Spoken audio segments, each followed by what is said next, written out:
March because we getting sober. It's like my mind had to like rewire itself on how to play and process all the spots being sober again, and I felt like I was just in a rut for like a couple months when I went back to Canada, and then like end of February, early March, I just started really like crushing again. So from like 2-4 up to moving all the way back up to 10, 20, 25, 50 before I came out here for the summer. So yeah, just the whole like up and down experience of it all was just like pretty surreal, but it couldn't have happened like at a better time because I always tell people like imagine if I won the main and then I relapsed, like how Sure. much worse it could Yeah. have been, how much worse I could have messed it up.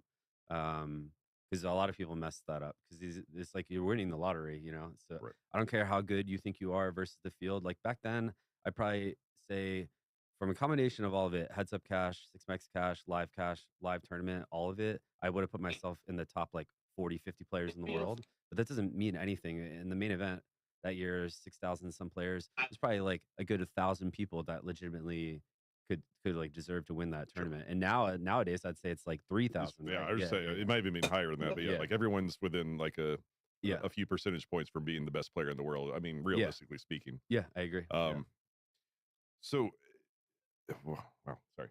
No, yeah, that was a good story, and I mean, to say you don't deserve it, I mean, you put the work in to stay sober for 7 months. I It, mean, it's yeah. it's nice that you yeah, bounced back and got all that success after, like you said. Sure. Yeah, it's the kind of run good that like I know you recognize, but I don't think most people do is the timing of stuff. Because like to your point, if you would have final table the main event in 2007 10 or or 8 or whatever. whatever, Yeah, you know what yeah, I mean? Like like you might and like I'm not saying anything against you, like a person might be dead. Like I mean that's why yeah, yeah. I know. people that win the lottery, like their mortality rate like drops like fucking ridiculous, like 80% or something like that. Yeah, Like a lot of them like lose the money and like end up killing themselves.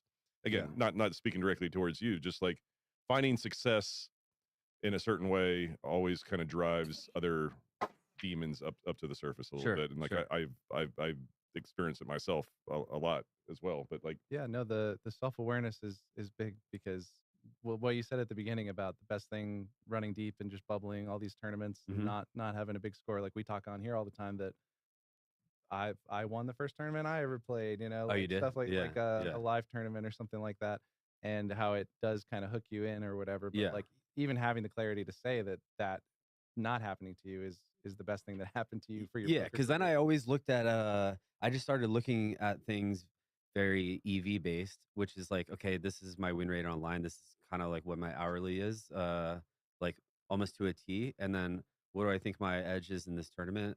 What do I think the hourly is versus all the expenses? And then it would just like almost never make sense to play any tournament ever, other than if I wanted to do it for fun. So so I feel like most cash game players will tell you the same thing. Now it's a little different because unless you have access to the private stuff, you're forced to kind of go down the route of playing the tournaments because they're open fields and you can get so much volume in. So these guys that are high stakes crushers online that don't get any action, like they're going to go play 25, 50, 100K tournaments because it's the only way that they can play for big money sure. now, right?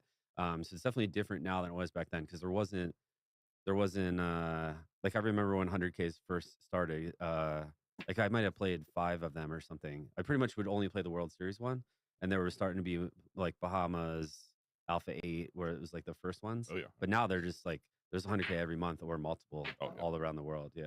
You can definitely be in for $20 million a year in tournaments, like Yeah. without batting an eye. Where before, like you had to work really hard to get 500K worth of tournaments Yep. in a year. Yeah, yeah, yeah. Um, so I do want to touch on the 2012 run Mhm. quite a bit because A, it's very impressive, and Sure. B, like uh, I was I am still like good friends with Shannon Shore, so like that six max 10K. Mhm. I remember that final table. It was up on the stage, Yeah. and I can't remember there was a British kid up there as well, but like Nate was it Nate Dog or something? Or I what is don't his online name? maybe I Yeah. honestly don't remember, but like the rails were Insane. absurd. The guy's drinking beers from his shoe. Shoot, yeah, Yeah. I did as well. Like like Yeah. it was one of those like weird like moments where like our rail was maybe like 15, 20 people deep or Yeah, whatever. yeah, yeah. You know, every time Shannon wins, we yell stuff. And like Yeah. the Brits are always so much better at like that kind of shit than we are. Yeah.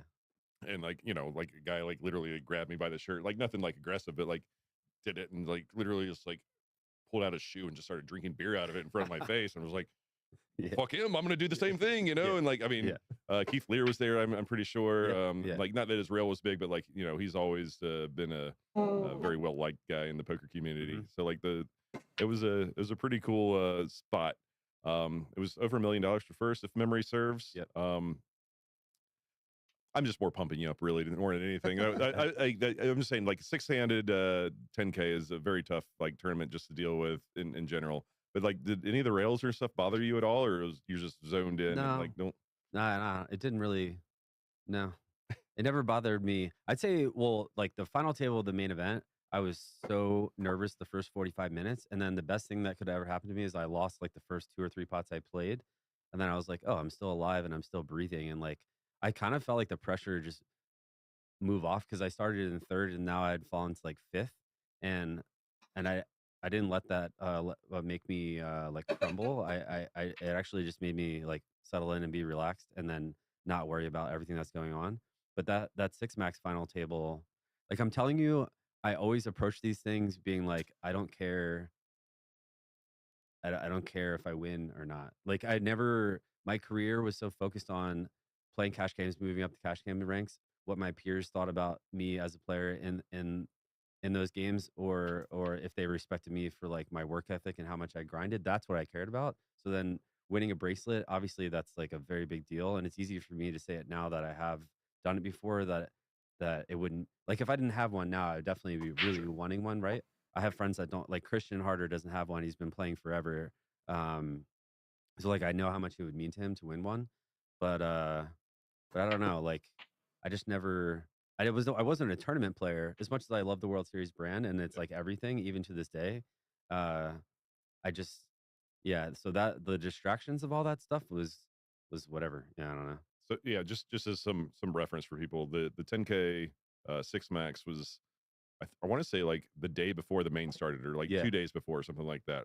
Yeah. So we talk a lot about like heaters and psychological, like, you know, buildups, whatever. Are you a proponent of like actual heaters in poker? Yeah, definitely. Okay. 100%. Yeah. Yeah, yeah. It was just like the sequence was I was in, so I had a live only staking deal from Tony because I was playing, well, before I got sober at Aria, I was playing like the 2040 at Bellagio during Five Diamond. I was there. That's what, Yeah. okay, I yeah. saw you there. Yeah. So like I was 40K